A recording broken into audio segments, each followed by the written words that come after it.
नमस्कार बच्चों, स्वागत है आप सभी का यू एंड वर्ल्ड चैनल में। आज हम पढ़ेंगे पीपल एज रिसोर्स पार्ट 2। इसमें हम एक कहानी पढ़ेंगे। पीपल एज रिसोर्स के पहले पार्ट में हमने ये देखा था एजुकेशन एंड हेल्थ में इम्प्रूवमेंट लाकर कैसे ह्यूमन कैपिटल को क्वालिटी का बनाया जा सकता है। ह्यूमन कैपिटल का देश के प्रोडक्शन में बहुत बड़ा रोल है। ये हम अगली वीडियोस में देखेंगे। तो आइए शुरू करते हैं आज का lesson people as resource part 2। यह है एक कहानी, दो दोस्तों की कहानी, a story of two friends. दो दोस्त थे, विलास और सकल। दोनों एक ही गांव के रहने वाले थे। एक ही विलेज में दोनों रहते थे। विलेज का नाम था सीमापुर। सकल एक 12 साल का लड़का था। उसकी मम्मी शीला घर के काम की देखरेख करती थी और उसके पापा बूटा चौधरी एग्रीकल्चरल फील्ड में काम करते थे। सकल घर के काम में अपनी मम्मी की मदद करता था और छोटा भाई जीतू और छोटी बहन सीतू की देखभाल करता था। उसका चाचा श्याम, जो 10वीं पास करके घर में बैठा था, कोई काम धंधा नहीं करता था। बूटा और शीला सकल को पढ़ाना चाहते थे। उन्होंने सकल को फोर्स किया कि वो स्कूल ज्वाइन कर ले। सकल ने स्कूल ज्वाइन किया और पढ़ाई पूरी कर ली। लेकिन उसके पिताजी चाहते थे कि वो आगे और पढ़े, इसलिए उन्होंने लोन लिया और सकल को कंप्यूटर के वोकेशनल कोर्स में ज्वाइन करवा दिया। सकल इंटेलिजेंट भी था और अपनी पढ़ाई में रुचि रखता था। उसने पूरे उत्साह के साथ और पूरी मेहनत के साथ वोकेशनल कोर्स को कंप्लीट किया। कुछ समय के बाद उसको एक प्राइवेट फर्म में जॉब मिल गई। उसने एक सॉफ्टवेयर डिज़ाइन किया जिससे उस फर्म की सेल और बढ़ गई। उसके बॉस ने उसके काम को सराहा और उसको प्रमोशन मिल गया। ये तो हो गई सकल की कहानी। अब विलास के बारे में सुनो। विलास 11 साल का एक लड़का, उसी गांव का रहने वाला। गांव का नाम याद है ना?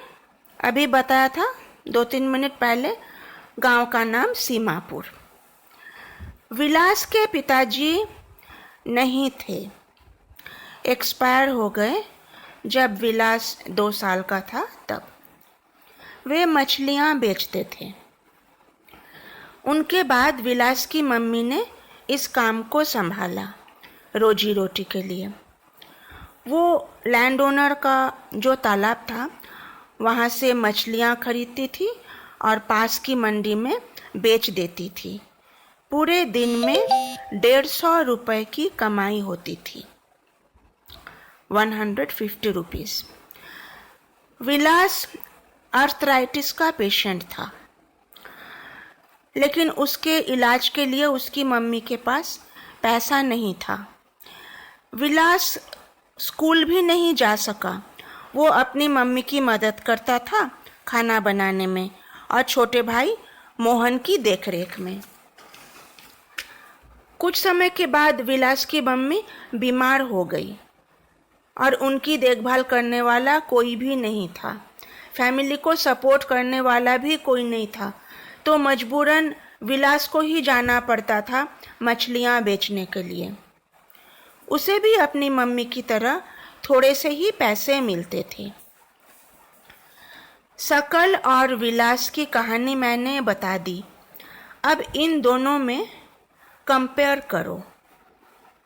सकल स्कूल गया, विलास स्कूल नहीं गया। सकल कंप्यूटर प्रोग्राम में डिग्री हासिल की और उसे प्राइवेट फर्म में जॉब मिल गई। विलास वैसा ही रहा, पढ़ाई करी नहीं, मछलियाँ बेचकर जैसे तैसे गुजारा करता रहा। इसमें कंपैरिजन का बेस क्या है? कंपैरिजन का बेस है एजुकेशन। एजुकेशन ने शकल की ज़िंदगी बना दी, ह्यूमन कैपिटल को क्वालिटी का बनाया। और क्या, शकल हेल्दी था, स्ट्रांग था, उसको जब तक डॉक्टर के पास जाने की ज़रूरत नहीं पड़ती थी। और इधर विलास आर्थराइटिस का पेशेंट था और उसके पास इलाज का पैसा भी नहीं था। यह तो ऑब्वियस है कि एक बीमार आदमी समाज को उतनी अच्छी सर्विस नहीं दे सकता जितना कि एक स्वस्थ आदमी। तो हम ये देख सकते हैं किस तरह एजुकेशन और हेल्थ ने शकल और विलास के जीवन को अफेक्ट किया। लेबर शकल ने भी किया, लेबर विलास ने भी किया, लेकिन शकल ने लेबर कैसा किया, किस तरह का लेबर था उसका? शकल का लेबर था स्किल्ड लेबर, जो उसे प्रॉपर एंड सिस्टेमेटिक एजुकेशन से मिला। और विलास का था अनस्किल्ड लेबर, जैसा उसकी मम्मी का था। विलास को जीवन की शुरुआत से ही ना एजुकेशन मिला, ना प्रॉपर हेल्थ केयर। तो इससे क्या साबित होता है? इससे ये साबित होता है कि अगर ह्यूमन कैपिटल को एजुकेशन और हेल्थ केयर का सपोर्ट मिले तो यही ह्यूमन कैपिटल फ्यूचर में बहुत बड़ा रिटर्न दे सकता है। एक बच्चे को अगर शुरू में प्रॉपर एजुकेशन और हेल्थ केयर मिले तो वो भी बड़ा होकर अच्छी जॉब पा सकता है, अच्छे पैसे कमा सकता है, ज़िंदगी में कामयाब हो सकता है। एजुकेटेड पेरेंट्स इन बातों को समझते हैं, तभी तो वे अपने बच्चों की पढ़ाई और हेल्थ के पीछे पैसा इन्वेस्ट करते हैं। सही पढ़ाई, पौष्टिक भोजन, साफ सफाई, प्रॉपर मेडिकल केयर। लेकिन इसका ऑपोजिट, जो पेरेंट्स अनपढ़ होते हैं और अनपढ़ की दलदल से बाहर आने की कोशिश भी नहीं करते, उनके बच्चे भी उसी दलदल में धंसे रह जाते हैं। अशिक्षा और अज्ञानता के अंधकार में ये बच्चे कुपोषण के शिकार होते हैं, बीमार रहते हैं और समाज के लिए समस्या बनकर रह जाते हैं। जापान को देख लो, जापान में नेचुरल रिसोर्स बहुत ज़्यादा नहीं है, लेकिन वो कंट्री इतना रिच, इतना डेवलप्ड है। कैसे? उन्होंने लोगों पर इन्वेस्ट किया, खासकर लोगों के हेल्थ और एजुकेशन पर। यहाँ के पीपल क्वालिटी के ह्यूमन कैपिटल हैं। ये लोग मेहनती हैं, एजुकेटेड हैं, हेल्दी हैं।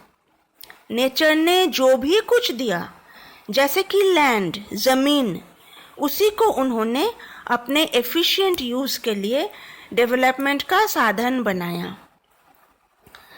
कंक्लूजन में हम ये कहेंगे कि पीपल देश के लिए बोझ नहीं होना चाहिए, पीपल देश के लिए दौलत होनी चाहिए।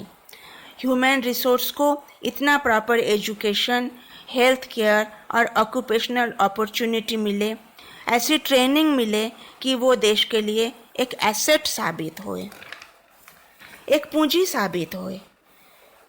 तो इसी के साथ हमारा आज का lesson people as resource part 2 complete होता है। ये वीडियो आपको कैसी लगी ज़रूर बताना, इसे लाइक करना और शेयर करना, मेरे चैनल को सब्सक्राइब करना। तो बच्चों, आज के लिए इतना ही। Goodbye, take care.